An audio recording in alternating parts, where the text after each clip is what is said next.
It is going to be Incendio Supremacy going up against MDH.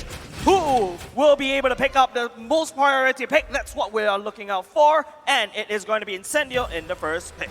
All right, first pick Incendio, and you can already see the bands coming in. Fanny, Carry. Meanwhile, for MDH, taking away the Joy and the 1-1. Two picks that have been phenomenal. And again, I think throughout the knockout stages, we have not seen just yet. Wolf, should we expect something different from the draft coming in from the first match of the day, where S11 and RSG let a lot of these heroes open? Remember, Fanny wasn't banned nor picked at all in match 1. Yeah, to answer your question, yes, I think we're going to see it differently aside from the fact that Eve is going to be the priority for both teams. Because if you look back during the group stages, both these teams, even when they're playing in different groups, they have prioritized that hero. So apart from that, I think we can see somewhere along the lines of maybe a Lolita perhaps, because it was banned out in the earlier stages. Even a Hayabusa at this point is not a long shot for both teams. It is as well. It's going to be MDH banning away the counter. I feel like this, between these two teams, is going to be the battle between the majors, right? It's going to be the battle of Rosa going up against Need My Help, right? And I feel like this first pick is definitely going to go for that Eve. But rest assured from the side of Incendio, even if the Eve is not picked, there is always that Farsa that, Rosa could actually fall back to. Incendio have a lot of options to play with, right? I mean, when you talk about Incendio in the group stages, sure, we could just talk about the gameplay, but personally for me, I felt like their drafts were really impressive, and they have a chance to once again display it here by going for a flex pick. Yep. Eve is the prio pick. That's what we expect them to go for, but they can also just go for something like a Grok, or perhaps just a Valentina, a flex that can dictate the drafts. With the Valentina first pick, though, it's a hero that we have not seen a lot of here in the knockout stage. It's weird, right? But at least in the lower bracket, we hadn't seen that before. Now it's one of those priority picks that you can never really go wrong, because no matter what your opponent picks up, you have a chance to copy it. Fredrin is also a priority for MDH. They will not be taking it. And then there is that choice of getting the Claude now so that you will not have any problems in your marksman department later on. But I think the Eve still is a good pick for MDH. I mean, MDH could definitely go for the Eve, but then again, you'll definitely be giving that real-world manipulation over to the side of Rosa with the Valentina. But the only problem about the Valentina is that very short range, right? You gotta really go up to the face, the first skill, second skill, and then get out. By then, you may take a lot of damage. And Wolf, as you predicted, there's a Claw being picked up by MDH, and there you go. Leslie going in to the side of Incendio. Last time this happened, it was literally last game. RSG, they picked up the Leslie to counter the Claude, but what did that activate? The backline threat from the enemy team. And right now, MDH have a chance to, again, just pressure the Leslie. In lane, I would say, Leslie is such a good pickup against the Claude, but in these team fights, it's so difficult to pull her off. It kind of makes me think that maybe Lolita or the Grok will be the next choice here for Incendio, or maybe something like a Cho. But yeah, both Lolita and Grok can protect this Leslie if ever. So that will be the Grok.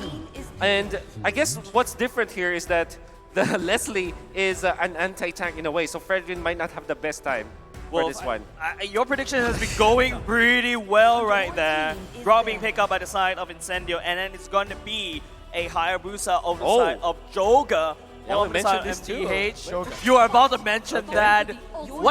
You're on fire right here, Wolf. Maybe because at least this is what we saw in the group stage. And Incendio, with all due fairness, we saw a lot of games from them. They played 5 games. So there's a big sample size on the patterns that they're doing. So this looks to be one of the more standard ways that Incendio is actually drafting towards. Kufra ban 2. Incendio might be setting up for an assassin pick for themselves. Meanwhile, here we do have a fun fact for everybody back at home. TNTK, the coach of MDH Esports, was a player of CyberX together with Nart and in MSC 2021. Yeah, I remember You like that. the way I said his name, Yeah, of course. I've been listening to you during the group stages, but of course, looking at the bands coming from MDH, right? And then looking at the bands coming from Incendio, I could smell a link coming up. But then again, Hilda is wonderful to counter against that link. But as well, from the side of MDH, they need to ban away the Hilda because you also want to protect your Hayabusa during the earlier part of the game. But because, MDH doesn't pick up the Eve early on in the draft, you are going to expect Incendio's never going to let that go. I wonder if MDH is considering either a Farsa or maybe even a Xavier. The thing with, or Lilia, I mean. Lilia is a hero that you don't give really a good ultimate to the Valentina as much as you would like an Eve or a Farsa. And that's also true with the Xavier. So instead, it's going to be Lolita. As we expected earlier on, it's going to be great versus the Leslie. You understand why they took that up. Oh, they pick it up quick. Wow. And the there it is. S-2 in for Incendio Supremacy. They pick up that Martis. That's going to be so good up against this composition that wants to technically CC you down. Need my help on that Xavier. All right, we've got our draft set. Need my help is going to be very careful here because last time we saw Incendio play the Grok, Alien went for Weapon Mastery and all he did was flicker to the mid laner and the gold laner. Yeah, I feel like the last part of the draft was very rapid fire. Feels like Incendio MDH, before entering the banning phase, they know what they're going to go for. So expect them to be comfortable in talking about execution.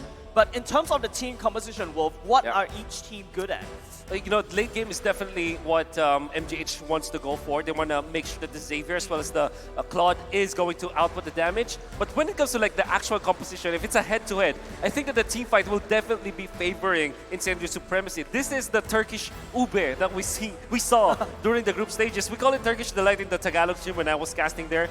But I don't think that it's a thing in internationally, but at least in the Philippines, it's a thing. Turkish Delight, right? You know what? Let's bring it to the English desk. Going for the Ube strat as well. It is going to be Incendio going up against MDH in game number 1. First, this is the best of 3, mind you. So first team that wins will definitely gain that momentum. And so far, we've seen that the first game really matters a lot, especially considering both these teams run on momentum too. In the XP lane, Alien already with the help of Apex 47 dealing a whole lot of damage. Flicker very early on, not even a minute has gone by, and that's a massive battle spell already. Yeah, another thing to highlight as well, Wolf, you were mentioning Alien is holding on to that weapon mastery as well. So expect Alien to just go full damage drop, and MDH will need to brace themselves.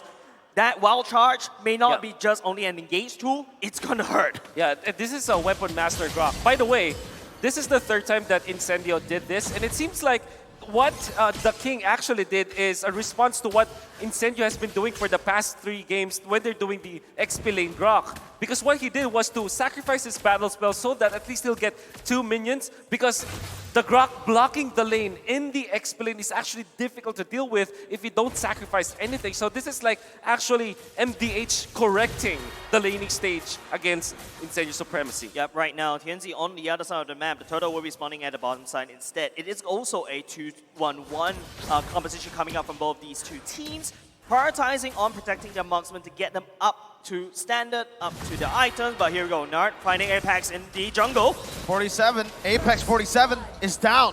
First blood over to Joga from MDH. Vietnam coming back strong here in the knockout stage. Already starting with a pretty good lead. Turtle control is not going to be for Incendio for now, but you can already see the movement from Rosa trying to get that mid control back in. Yeah, at least Apex 47 was able to go back into helping and supporting the team fight later on at the turtle stage. But then again, MDH being the late stage part of the team, Incendio on the other hand, I think they cannot give too much resources, but Joga already chunking down that turtle. Turtle number 1 already very low. You can see it now. Numina Blast pops in. Tianzi is able to steal it away. That's going to be the King knocked up, taunting up 3 members. The Dawning Light not dealing enough damage just yet. The King! Oh my goodness! A massive Appraiser's Wrath to turn the tides. But Rosa is still healthy. Takes a kill back in for Incendio. That was so much damage. The King came. He literally landed down that big sword, but Rosa, Rosa. What HP? Rosa! Rosa! My goodness, Incendio as well as MDH, they're really bringing out the big guns. Wonderful flank coming out from Rosa, who stole the ultimate coming out from Nart. He copied the Lolita Numinum Blast and had a great angle from the backlines. That's why Tianzi was able to snatch the turtle, because it was at the right moment when the retribution was already on the threshold that they can take the turtle. That gave the advantage to Incendio Supremacy. And unfortunately for MDH, Need My Help didn't have the Savior ultimate in that case. He had to wait for a few more seconds. That's why they didn't have as much damage as INC. Oh, Joga is looking at TNZ right here. Shuriken would not be able to land for now, but then because MDH pushes TNZ away, Insidio is putting so much pressure on the top side, which is where Sunshine is. They want, both these two teams, they really want to get the marksmen up online as quickly as possible, but then again, Joga going in. That's a shadow kill popped in onto Rosa, who's still able to get out. Again, both teams pushing the pace, but it's only 3 kills on the board. It's not too far away, Mirko. Like right now, but hold on. Mobilization coming in, Numenon Blast charged in. Rosa gonna be stunned up with Apex. Nart finds a massive stun, and it's followed through very, very well by MDH. 3-1, and hey, last time most of the talents predicted RSG, they lost. Now, Mirko, most of the don't bring talents it up. are predicting Incendio. Why are you bringing this up? In the meantime, it is going to be Incendio. They need to put some pressure on Joga, but here we go. Alien versus the world, knocked up, stunned up, but has the wild charge to get out.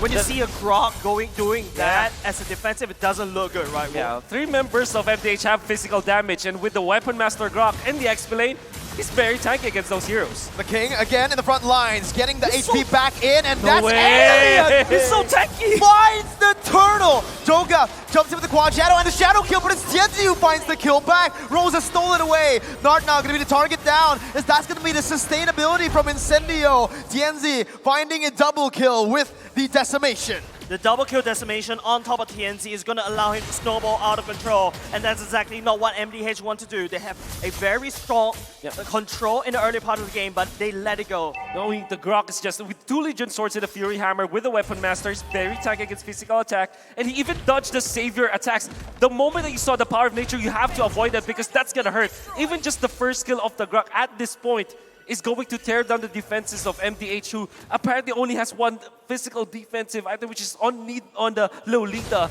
and that's not gonna be enough. Yep, the Leslie has already had the Berserker Fury. That is a big item housed by Incendio, who's already starting to get the necessary items to basically scale out of control. MDH need to find some way to stem that bleed, but TNZ is already hard invading. All right, I have a question. How much damage does Alien do with the first ability? Because Joga did not even get a chance to retreat. That was just all Alien. Exactly. I think it's, if I would guess, it's South of the 1.6k. Yeah. What? At that point, early on, that's actually a lot. That's a retribution. That's a retribution, basically. It's like it reminds me of the Bauman, right? You use your ultimate and the retri that's like double retri, but now Incendio, you know, Alien on the but hold on a second, they really want to try to force this. Numenon Blast charged in. That's a sandwich play by Tienzi under the turret. Finding one. Joga looking for the quad shadow. Sunshine flickering out. Has that sustainability to help him out. TNZ is going to be able to find a decimation. Teleports back. It's a disaster for MDH. It's a double kill for TNZ, and they're looking to capitalize onto the first turret up in the gold lane. TNZ is building a snowball out of the dead bodies of MDH. Incendio, on the other hand, is just so strong against MDH. I thought there was a chance for MDH, but then Incendio snuff it out.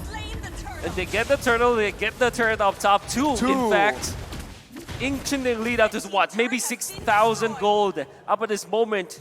You're gonna have to hand it to INC. This Turkish delight strategy with their Estes is just so good! It's not a delight. Oh, Man, look my at that! Alien goodness. jumps in with a wild charge!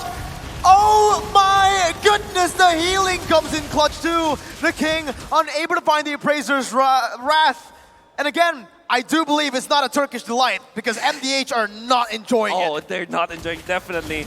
The moment that you see someone not dying for INC, the sustain is gonna be there. So MDH, the only way for them to engage is to get a pick off. All in on one hero, eliminate that. The moment that you don't get a lethal initiation against Incendio, you're in big trouble because now you have overextended, they can easily punish, and there's no team fight for you afterwards. The worst part is, just take a look at MDH, the state of their map. It's looking very dark. On the other hand, Incendio, you know, they've got all the defensive structures up. They have all the time in the world. MDH is not allowed to scale all the way to the later parts of the game. But even with the Claw, take a look at the items. Golden Staff as well as the Demon Hunter Sword already built. Claw is already online, but it's just MDH unable to find the initiation. I have to ask you this question again, Wolf, right? We mentioned this during the draft. MDH likes to go for the late game draft. Alien not taking any damage. Just walks back. Absolute Chad gets the wild charge too. And the King is going to be the one who has to back off. My goodness, but back again. Early game comp from Incendio. MDH with the late game comp. Can they withstand the storm? Oh, if they do a mass damage onto Need My Help and they keep them alive, maybe there will be a chance. And Joga, unfortunately, he picked up the Hayabusa against a team that likes to play the Estes. And Incendio Supremacy will now be separating themselves from each other. The only outlier might be the Grok Alien, which is a physical defensive beast. So to answer your question, it will take a lot of mistakes from Incendio Supremacy for MDH to win it in the late game. But if you're on this stage right now, you do not want to bank on your enemy's mistakes. You want to be the one that's creating opportunities, right, guys? But from the side of the Claude, I'm looking at him. He needs to try to find the backline. But then again, it's just the Apex 47 just shut down every single plan that MDH have. Incendio technically don't have a back line. Sunshine, you can mention Sunshine, but hey, he's always in the middle, not the back. The person at the back is actually Apex 47, who now already has the immortality. It is a free Lord. 9 minutes in towards Incendio. 7.7 thousand gold lead, and MDH again, like you mentioned, Wolf, they need to bank on a mistake at this point. See, if you see a Grok like with a first skill, dealing what 2.6k damage on. I'm out of here. I'm not playing. Gonna get out of there. And I think he's building up. He already has Pepsi, so with wild charge from the bush, he is gonna pack up a punch. A punch? You mean getting knocked up in the air? Is that what you call a punch in the Philippines? That is not a punch. That's not a punch. Because Incendio right now, they're marching down with that Lord on the top side. MDH, you saw, even with Xavier, the items, it's not enough damage to do anything at all. The ultimate just barely tickles the Lord, not even trying to steal that Lord away. Oh man, it just, again, so hard for MDH right now. They want to scale up, but they're not given any room to play with. Tianzi walks up, can take all the damage, can get stunned up, but it doesn't matter, he's on a Martis. It's just so hard to watch, ladies and gents, especially from the side of MDH right here. Incendio already setting up the siege point now. It's going to be the top side. The Lord's already marching in. Sunshine can attack from a long point. Yes, there's a scout, but it's only stating the obvious. MDH and Incendio is obviously leaning towards the top side. What a godly lane freeze here. They utilize the Oh my god. so that they'll be able to easily take some of the outer lanes, and now they have the Lord on their side up top. Well, one thing that MDH has going for them is that high ground. Alien! With the flicker onto Nart, that's the cancel, and that will give them the free base turret. The King gonna be caught in the middle of that fight. It's still a good defense by MDH. It looked super good for Incendio, but MDH, wow, again, that high ground power is working out for them. Man, MDH, that could have gone so worse. Look at the Dawning Light, just barely tickles Incendio right now. They're so far ahead. Sunshine's already taken up top. It's going to be a fight. That's the sustainability right now as Tianzi jumps in, disrupting everything. Gonna be taken down. Tianzi was waiting there for the BMI. Now it's gonna be Need My Help, who's gonna have to back off. Apex 47 smacks. Nart falls. The King now gonna be able to actually get back to the base. No minion waves, but it just might look like Incendio will end the game. 12 minutes in, the wall placed in to stop the minion waves from crashing. The King still in front, trying to buy some time before that's gonna be the Mystic Field popped in by Sunshine. A Decimation does not care about the sustainability of the Frenchman. Incendio secure game number 1. Match point. Incendio Supremacy showing us the Turkish delight, and MDH is finding it way too spicy. This game, a little bit shaky for Incendio in the early game, but MDH just lost it around the mid game. They had so much sambal today, I can see. They have incinerated the stage, essentially. It looks very, very, how to say this? There's a lot of flair that you saw in that last sequence of events. A wild charge to cancel the Numinum Blast. A stolen Numinum Blast to get the last hit onto a Lolita who has a bulwark. They were all just fighting for the TikTok moments, dude. I agree. It's just so hard to watch, especially that that sequence of abilities, right? It's just like, just You think you have the living them last? No, it's mine now, and I'm going to cancel yours. And that is the power of the Valentina first pick. That's also the power of the Grok going with the Weapon Mastery. This Grok coming out from Incendio Supremacy is more than just the hero versus hero matchup. Even the map control that you saw coming out from Ilion is very well fought.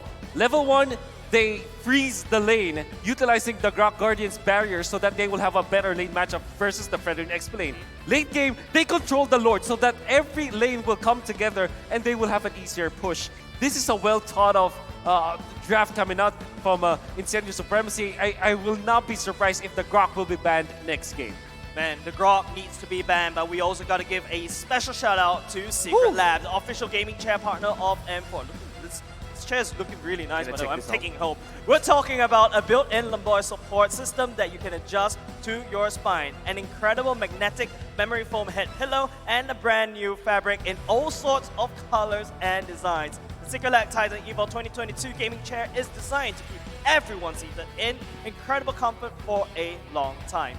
Of course, apart from that, we also have the M4 Pass. Absolutely, man. The M4 Pass is available right now. So hop on your Secret Lab and complete all active tasks, and you guys will be able to reach level 75 at ease. Currently, I'm level 51, despite being casting all day. Oh, you're level 51 too.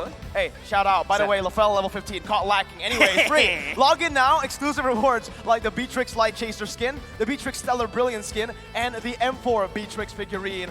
You can see right here on the desk are awaiting you back at home. Hashtag Mobile Legends Bang Bang, hashtag MLBBM4, and hashtag Dare to be Great.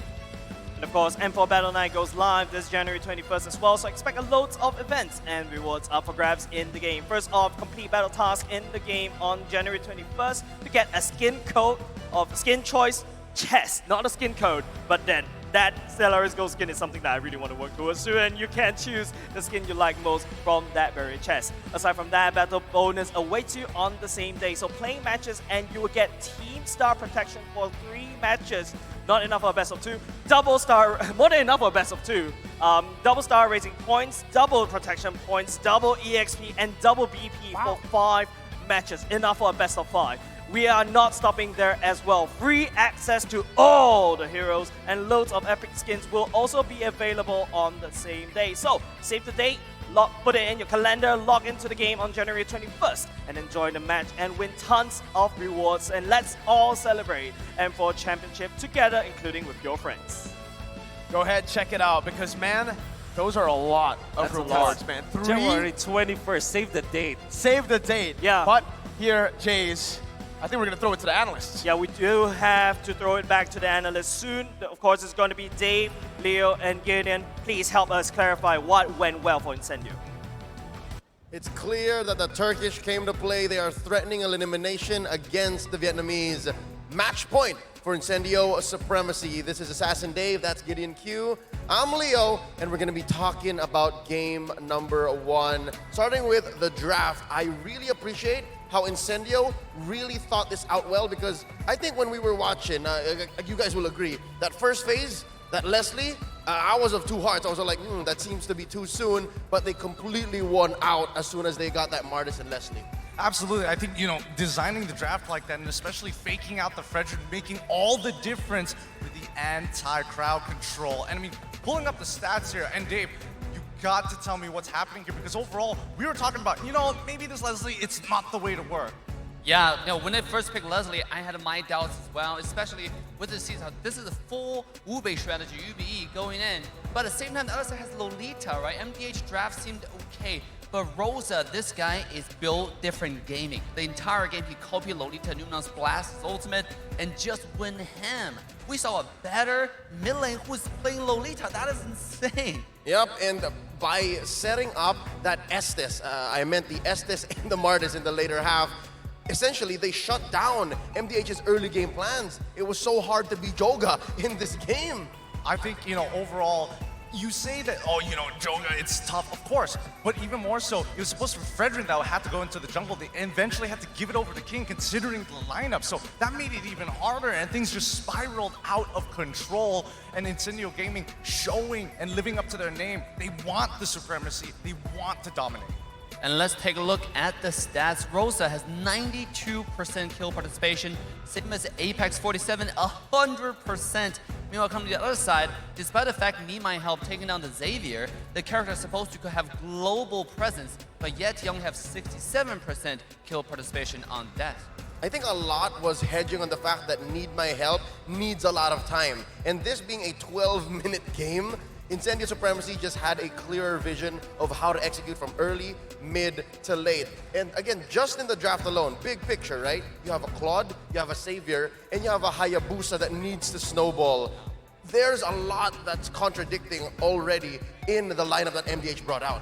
Personally, for me, I think, late game compositions are just slowly starting to fizzle out. It just takes too many resources to make something work. And if you are going to be playing for the later stages of the game, it has to be dedicated to one person and not multiple. There just aren't enough resources on the map for a 12-minute game. Absolutely. Hayabusa, Claude, and Xavier, just a little bit too much for them to take. If they would have opted to go with something like Eve, it could have turned out to be a lot better in that game. So in going to game 2, is MDH going to change their strategy? We shall find out. Yep. For MDH, it's a matter of time, so they only have so much. Again, literally just one game away from elimination. And who's responsible for that? Well, a majority of it on the shoulders of our MVP. We're going to have to give it over to TNZ. I have to stress this out. There's two kinds of MVPs, right? The setup and the payoff. He was both. You have great setup as a Martis, you're CC immune, you have a good amount of CC yourself, and then you have that Decimate, you just go off. And he built a hybrid Martis. Absolutely. It does show that the base damage as a Martis is something to be very aware of, because all he needed was a Hunter Strike. He's building in towards his next item, but he can decide what he wants. Does he really want to get a Curse Helm? Does he want to go to Blade of Despair? Or even Malefic Roar? That's up to him. It really allows him to play flexibly. Yeah, and I just want to give the highlight again to all the team that supported make this happen. That Estes really shined to make the Martis, where TNZ is able to do whatever he wanted across the map without worrying about dying, right? The blessing of Moon Goddess is way too much on the healing there. I'm telling you, this team is slowly molding themselves into the Turkish delights that's really going to sway your opinion and join the dark side of Turkey. Yeah, and again, I love how you put up the fact first, Dave, that it's off of Apex 47's amazing Estes, combined with him, TNZ, prioritizing the top boots. You're safe and you're clear from CC, at least from the early game. Yeah, that 30% CC reduction helps a lot. And then, again, you can build up between Hunter Strike, you move on. You want to be more aggressive, you want to be more defensive, and I think that's what made TNZ all the more worthy of the MVP. He was able to make the right decisions, and in the first 5 minutes, which again, was basically half of this game, it's 12 minutes, he was all over the map. You don't expect this kind of heat map from a hero like Martis. You're expecting more of this from a Joy, from a Ling, from all those mobility-based heroes, but not TNZ, not as Martis. No, absolutely not, especially when he's hovering around his orange buff very often. But notice the hottest spots on the map, towards the turtle side, towards the bottom side, as well as we look to the top, that river crab as well. He's looking for opportunities to apply pressure, especially when he's purposefully getting seen by the enemy support. Now, I like this heat map. It shows exactly how aggressive he's playing. He's serving the traditional tank role of discovering vision, getting the information on the opposition side, and providing to the team. And given that his entire team is following him up, it goes back to once they have the information, you have to pay attention to Rosa in the next game. The setup was too much. Now, I want to say,